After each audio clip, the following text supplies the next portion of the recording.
warahmatullahi wabarakatuh. Yang pertama, karena ketika Yahuda tadi sungguh ngaji Jumat ini adalah Jumat berkah.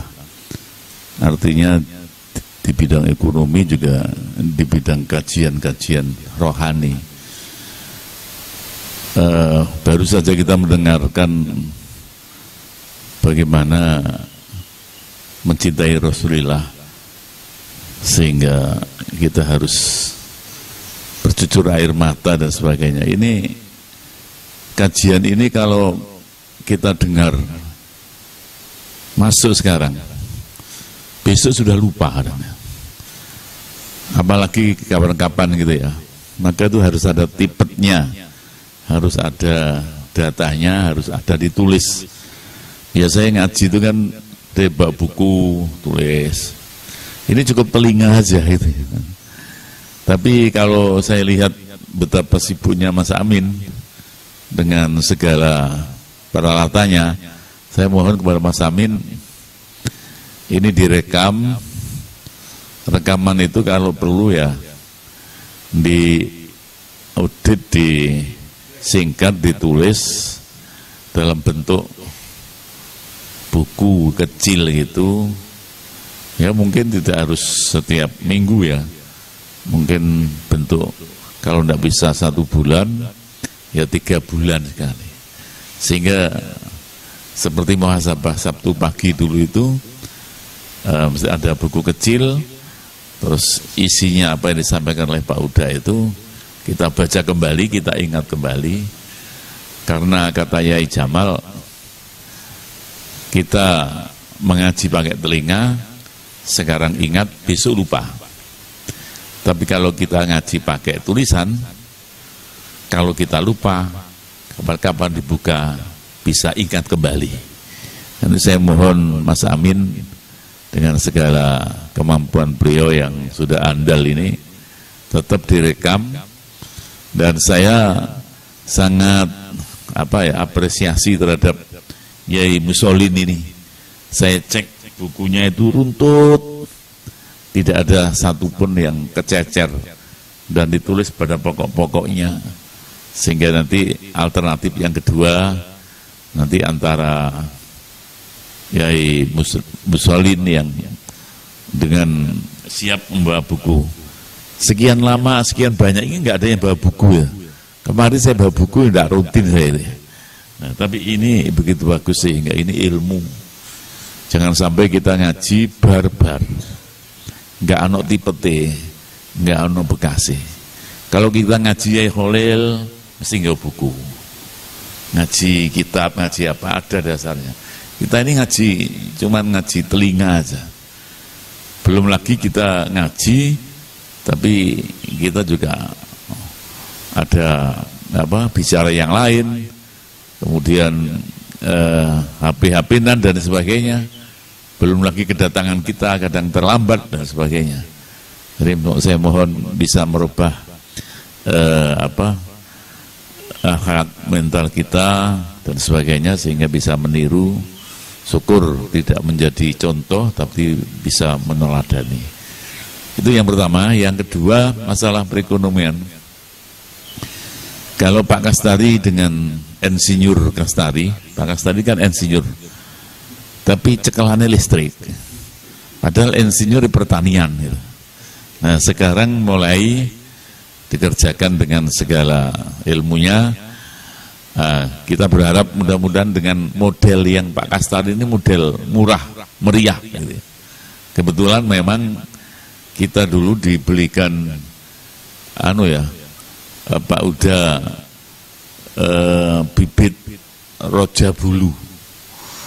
Jadi pisang itu ada Raja Bulu sebelumnya, sekarang oleh kementerian itu terus dikembangkan karena Raja Bulu itu cocok, pisang rojo itu untuk kepentingan rakyat.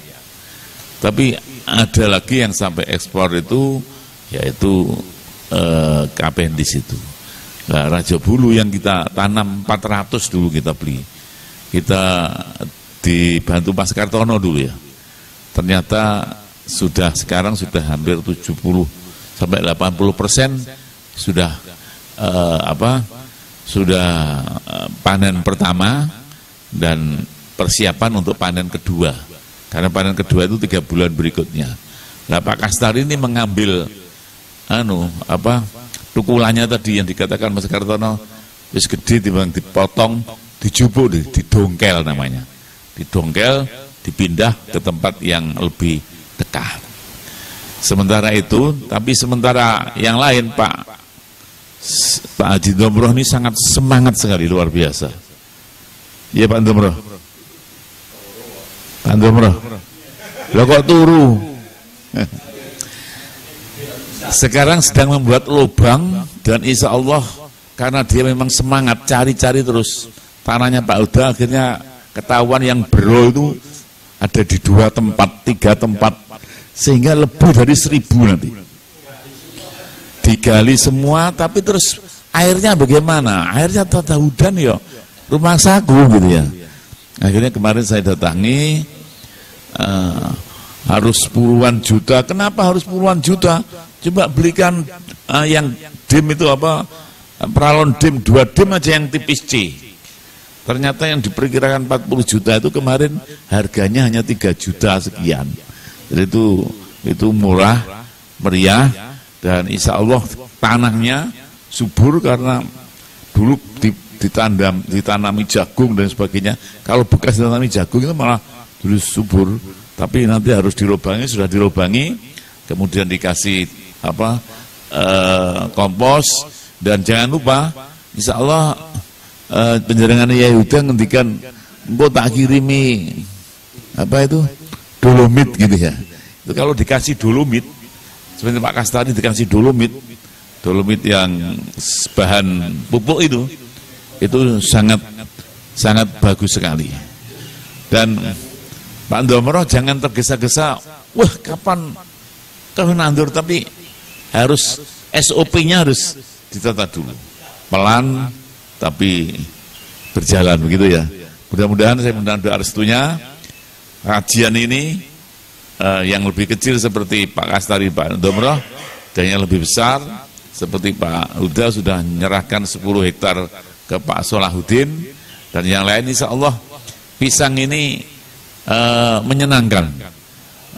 Karena itu mungkin Pak Haji Kasduri ini kan, Pak Haji Kasduri itu kan punya, sebentar Pak Haji Kasduri kan punya tanah 2 kapling atau apa yang kosong itu, coba itu diisi, tapi sudah diisi pisang nampaknya. Tapi pisang saya lihat hanya pisang-pisangan angger gitu loh, ditandur, yang penting tukul, ya ora disirami, ora dipupuk. Jadi kalau kita budidaya pisang harusnya air cukup, kemudian pupuk itu mesti, terus pembersihan mesti, pemotongan tadi yang disampaikan Mas Kartono, anakan itu mesti, dan daun itu disemprot.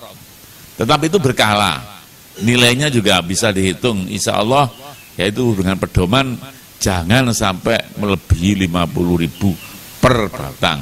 Nanti kalau kita jual bisa 80 sampai 100 per batang. Itu nanti 3-4 bulan lagi tukul lagi, 3-4 bulan lagi tukul lagi. Dalam rentan 2 tahun insya Allah bisa melebihi modal, bisa 2 kali lipat. Itu teori, dan teori itu sudah kita praktekkan. Kenapa kami juga mengalami kesulitan? Karena ya tadi Pak Uda nyampaikan, jari kono Pak Parno diikuti, jari kono diikuti, tapi sekarang kita mesti ngambil satu kesimpulan. Seperti kami diinformasikan pada orang yang pernah menjadi pegawai 5 tahun di Blitar, Mas Tony, sekarang membuat di Gresik ada 10 hektar.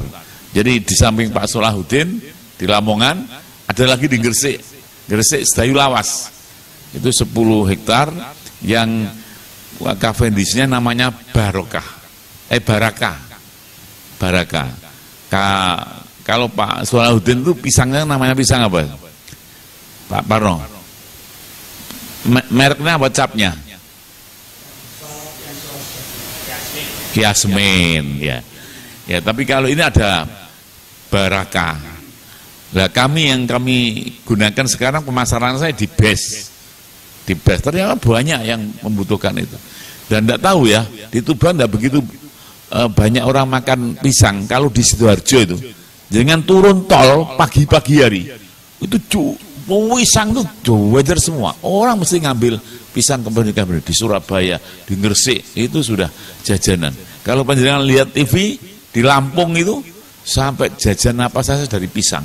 Pisang nampaknya banyak vitaminnya dan tidak ada kerugiannya, dan yang pinter-pinter untuk mengatur dan menjualnya.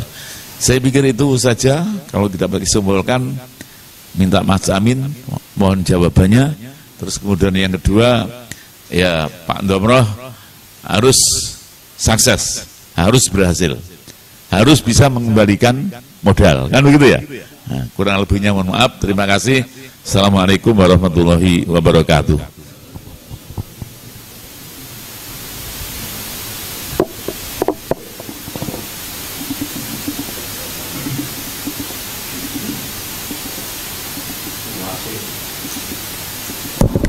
Beberapa masukan